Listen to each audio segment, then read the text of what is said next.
I still remember the taste of dust in my mouth as I walked out of that harvest meeting.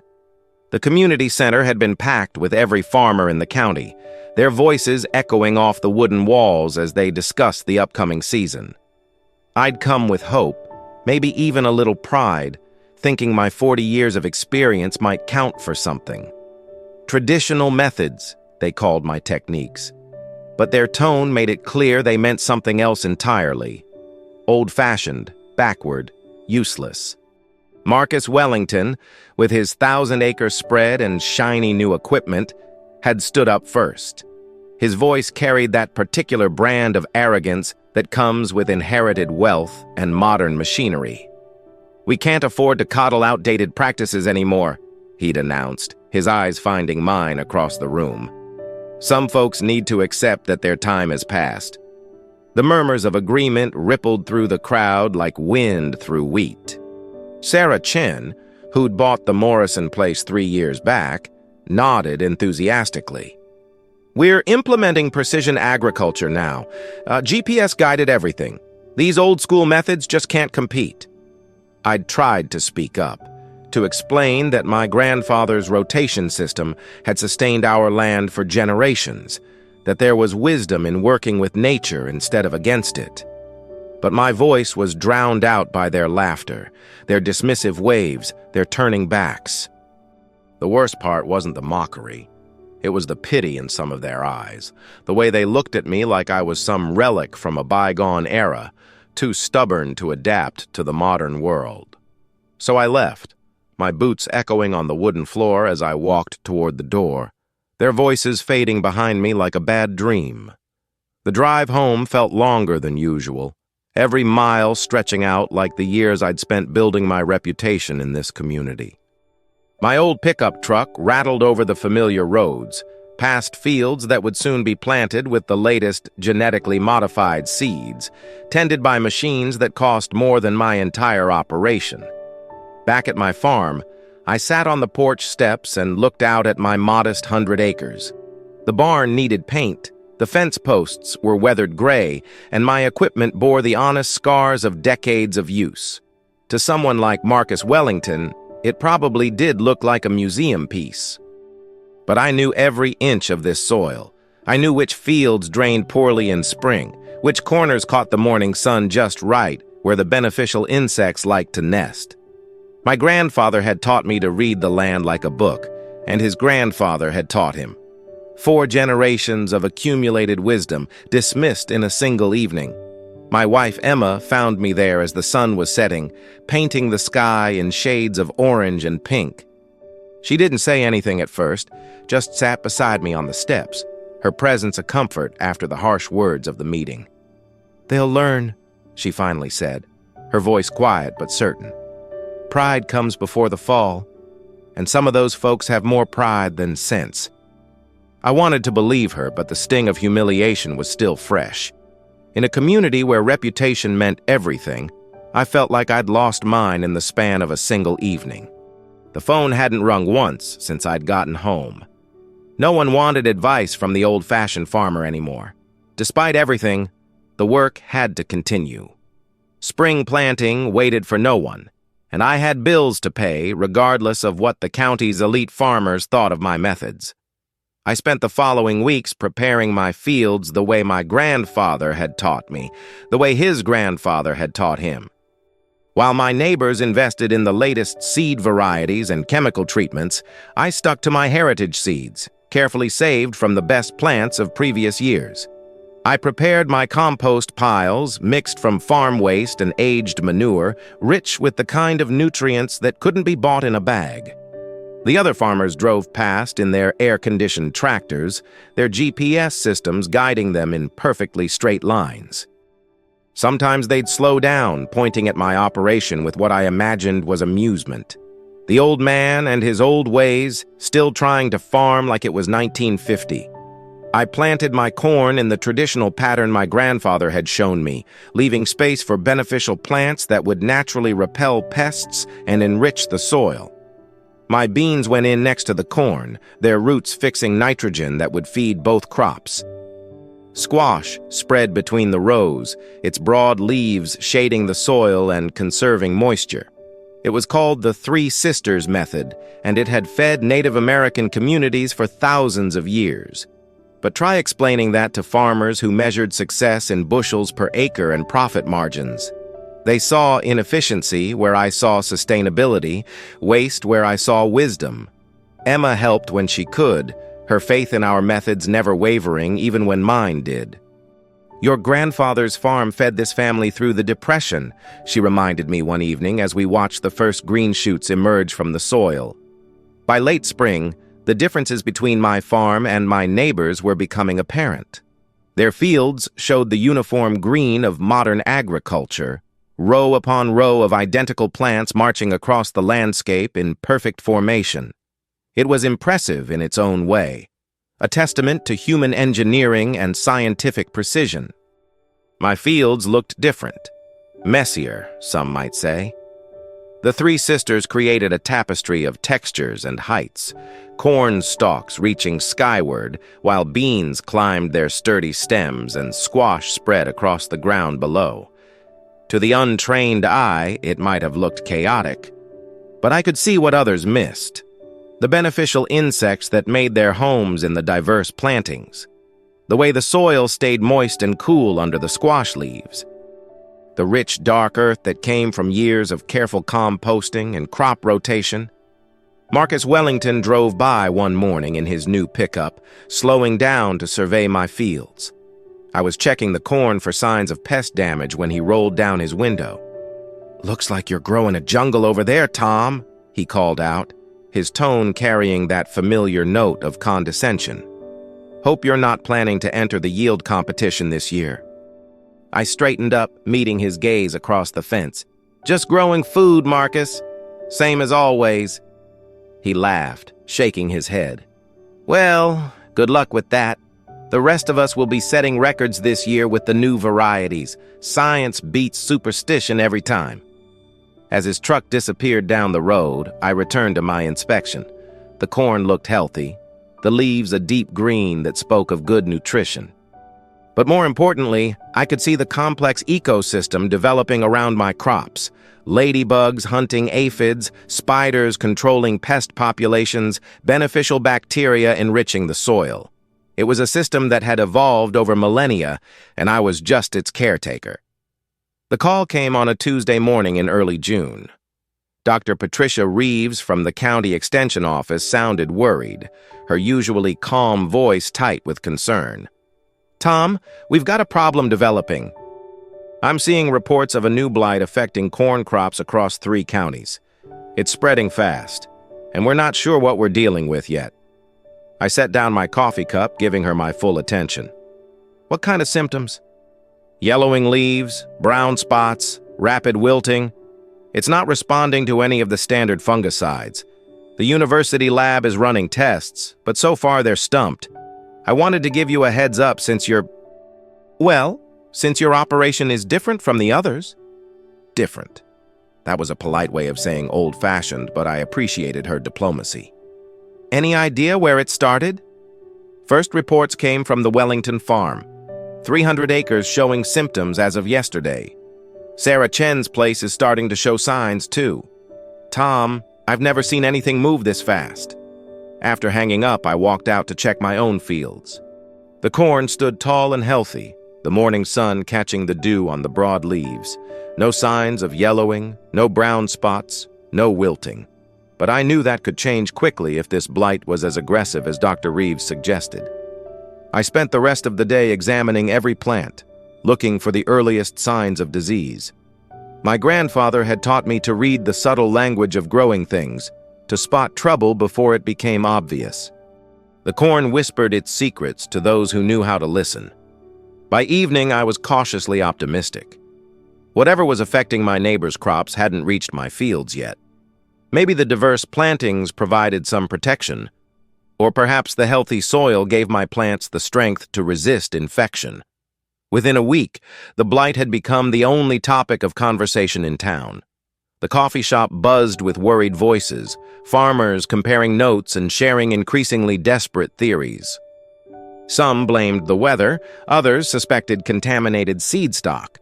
A few whispered about bioterrorism, though that seemed far-fetched even by farming community standards. Marcus Wellington's 1,000 acres were now completely affected. The proud rows of genetically modified corn that had promised record yields were turning brown and dying in the field. Sarah Chen had lost half her crop and was watching the blight advance across her remaining acreage like a slow-motion wildfire. The county extension office was overwhelmed with calls. Dr. Reeves had brought in specialists from the state university, and they'd sent samples to the Federal Agriculture Lab for analysis. But answers were slow in coming, and the blight wasn't waiting for scientific explanations. I drove through the affected areas, my heart heavy at the sight of dying crops. These weren't just plants. They were livelihoods, dreams, the foundation of families' futures. Whatever personal grievances I had with my neighbors, I wouldn't wish this devastation on anyone. My own fields remained mysteriously unaffected.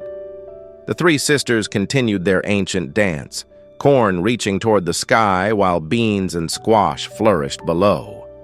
I'd increased my inspections to twice daily, but found no trace of the disease that was ravaging the rest of the county. Word was getting around about my farm's apparent immunity. I caught people driving slowly past my fields, their faces pressed to windows as they tried to understand why my crops thrived while theirs died. Some looked puzzled, others resentful, as if my success somehow made their failure worse. The crisis deepened as the blight spread beyond our county. Reports came in from neighboring areas, then from across the state. What had started as a local problem was becoming a regional disaster. The Agricultural Extension Service issued emergency bulletins, and the governor declared a state of emergency for affected farming communities.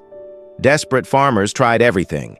They sprayed fungicides until their equipment broke down, applied experimental treatments suggested by university researchers, even resorted to folk remedies passed down from their grandparents. Nothing worked. The blight seemed immune to every intervention, spreading with relentless efficiency through the monoculture fields. I found myself in an increasingly uncomfortable position.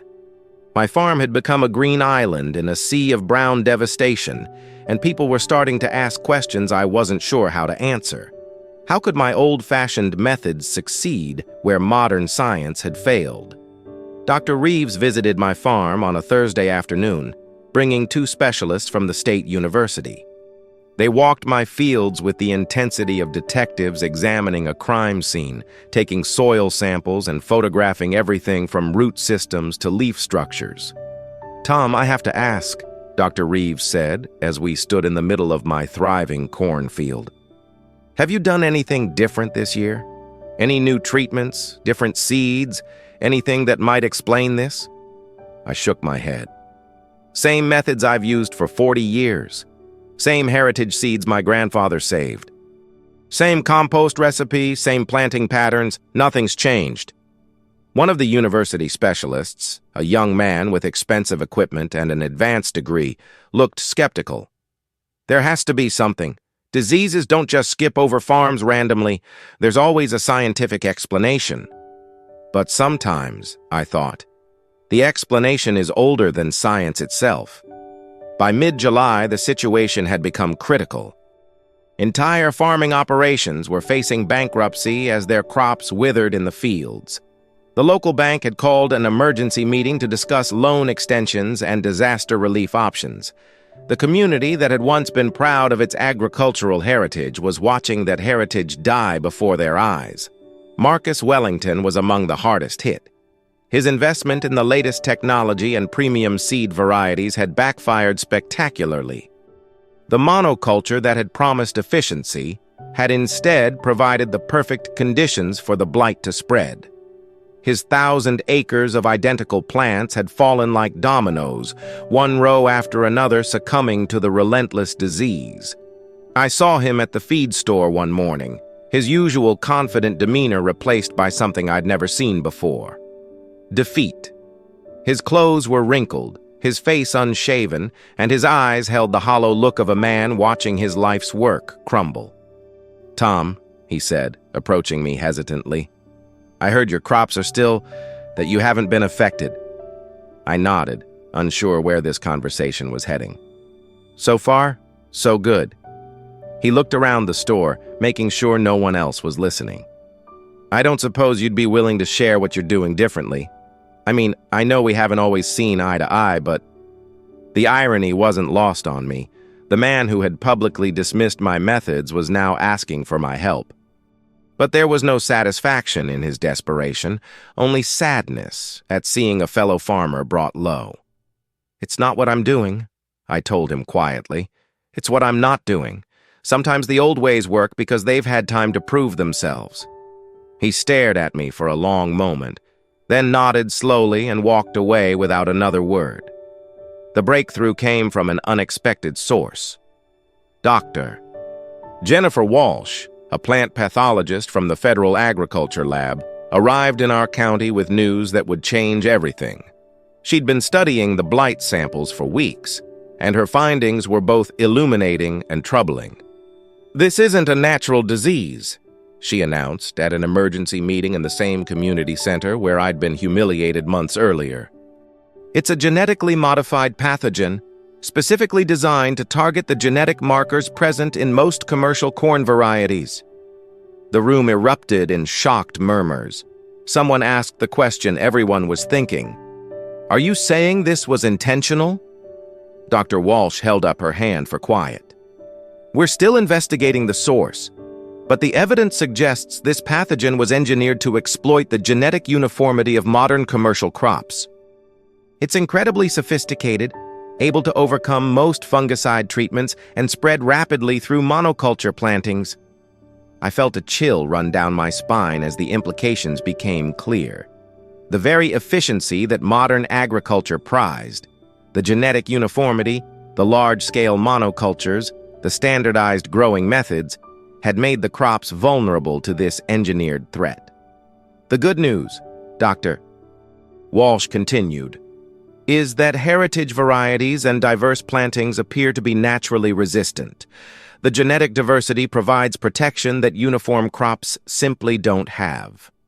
Eyes turned toward me as the realization spread through the room. My old-fashioned methods, my heritage seeds, my diverse plantings, everything they had mocked was now their potential salvation. Marcus Wellington stood up slowly. Dr. Walsh, are you saying that traditional farming methods are our only defense against this thing? At this point, she replied, they may be our only hope.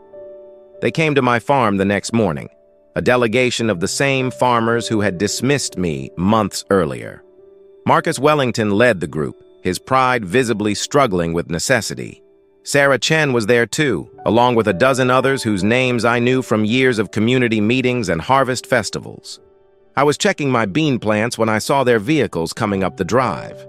Emma emerged from the house, wiping her hands on her apron, and stood beside me as the group approached.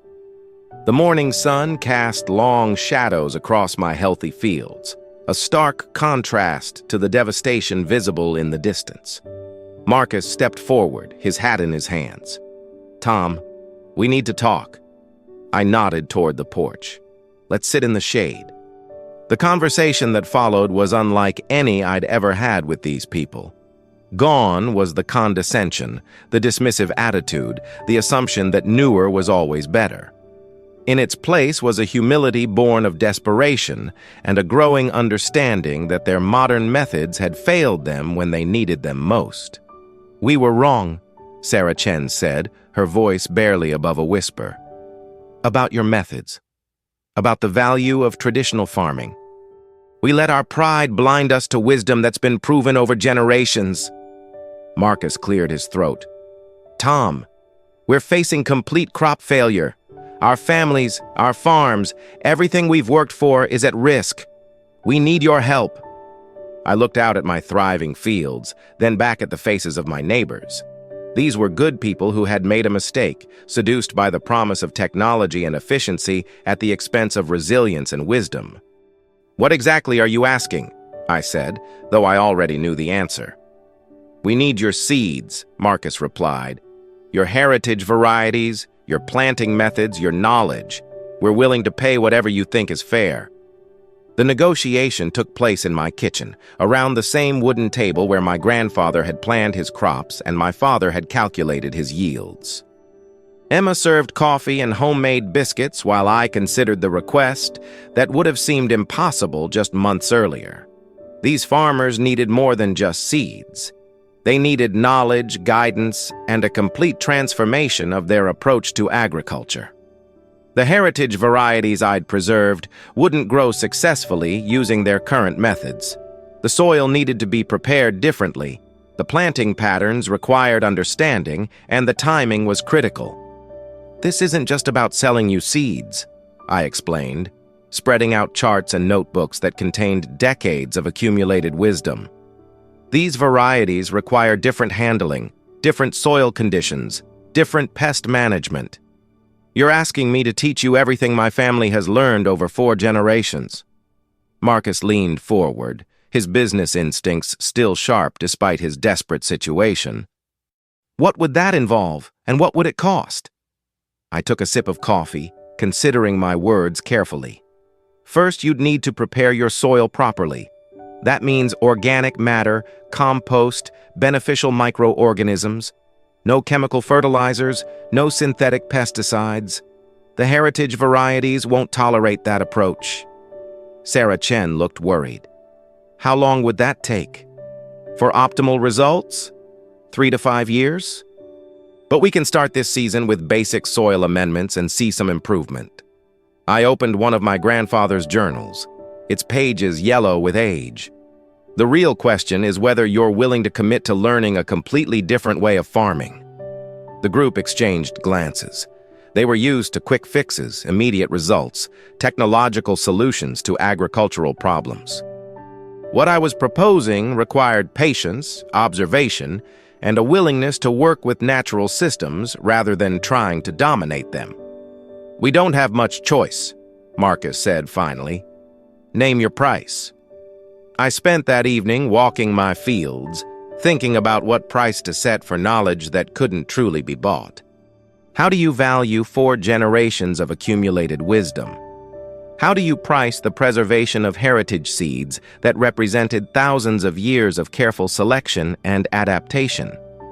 Emma found me sitting by the old oak tree where my grandfather used to rest during long days of fieldwork. "You're thinking too hard," she said, settling beside me on the worn wooden bench he'd built decades earlier. "They humiliated me," I said, voicing the thought that had been nagging at me all day. "Called my methods outdated, worthless. Now they want to buy what they once mocked." "And now you have the chance to be the bigger person," she replied gently. "Your grandfather always said that knowledge shared is knowledge multiplied. These people need help, and you have the ability to provide it." The next morning, I called Marcus and asked him to gather the group again. When they arrived, I had my terms ready. "I'll provide the seeds and the knowledge," I told them, "but not for money. I want something more valuable than cash." They waited, tension evident in their faces. "I want a commitment to preserve these heritage varieties for future generations. I want you to save seeds, share knowledge, and teach others what you learn. I want to guarantee that this wisdom won't be lost again when the crisis passes and modern methods seem attractive once more." Marcus looked puzzled. "That's it? No payment?" "The payment is the preservation of agricultural heritage," I explained.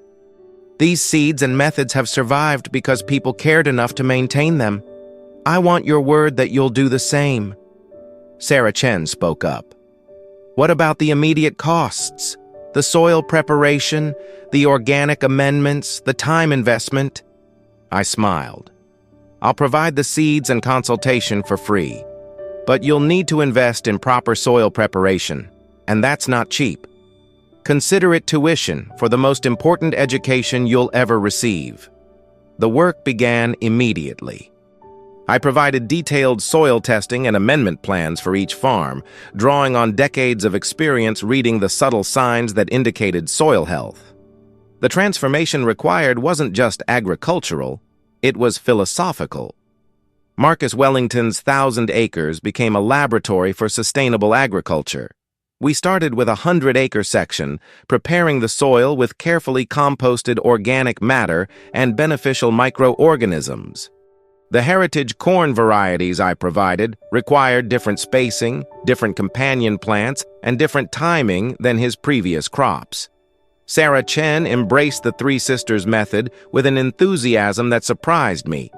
Her engineering background helped her understand the complex relationships between plants, soil organisms, and environmental factors that made the system work. She documented everything, creating detailed records that would help other farmers make the transition. The work was labor-intensive and required constant attention. These farmers, accustomed to the efficiency of mechanized agriculture, had to learn to read their crops like living books, to spot problems before they became crises, to work with natural cycles rather than imposing artificial schedules. But the results spoke for themselves. Within weeks, the heritage varieties were showing strong growth in properly prepared soil. The diverse plantings created complex ecosystems that naturally controlled pests and diseases. The soil began to show signs of improved health as beneficial organisms multiplied. Word spread to neighboring counties, and soon I was receiving calls from farmers facing similar crises. The knowledge that had once been dismissed as outdated was suddenly in high demand. I found myself traveling to farms across the region, teaching the methods my grandfather had taught me, sharing seeds that had been preserved through generations of careful selection. The irony wasn't lost on me. The same techniques that had been mocked at the harvest meeting were now being hailed as innovative solutions to modern agricultural problems. By late September, the transformation was complete. Where brown, withered fields had dominated the landscape just months earlier, healthy crops now swayed in the autumn breeze. The heritage varieties had not only survived the blight that devastated commercial crops, but had thrived in ways that surprised even me. The harvest yields were modest by modern standards, but remarkable given the circumstances. More importantly, the crops were healthy, nutritious, and free from the genetic vulnerabilities that had made their predecessors susceptible to the engineered pathogen. Marcus Wellington stood in his field on harvest day, running his hands through grain that represented more than just a successful crop. It represented a fundamental shift in his understanding of agriculture, a recognition that efficiency and sustainability weren't mutually exclusive but required a different approach to achieve both. "I owe you an apology," he said, as we watched his workers bring in the harvest. "And more than that, I owe you my gratitude. You saved not just my crop, but my farm, my family's future." The annual harvest meeting that year was different from any in the county's history. Instead of discussions about the latest technology and highest yields, the conversation focused on soil health, genetic diversity, and sustainable practices. The farmers who had once dismissed traditional methods were now their most enthusiastic advocates. I was asked to speak, to share the knowledge that had preserved my farm and saved theirs. As I stood at the podium in the same community center where I'd been humiliated, I looked out at faces filled with respect and gratitude rather than mockery and dismissal. "The old ways aren't old because they're outdated," I told them. "They're old because they work. They've survived because they're sustainable, resilient, and in harmony with natural systems. Sometimes the newest innovation is remembering what we once knew."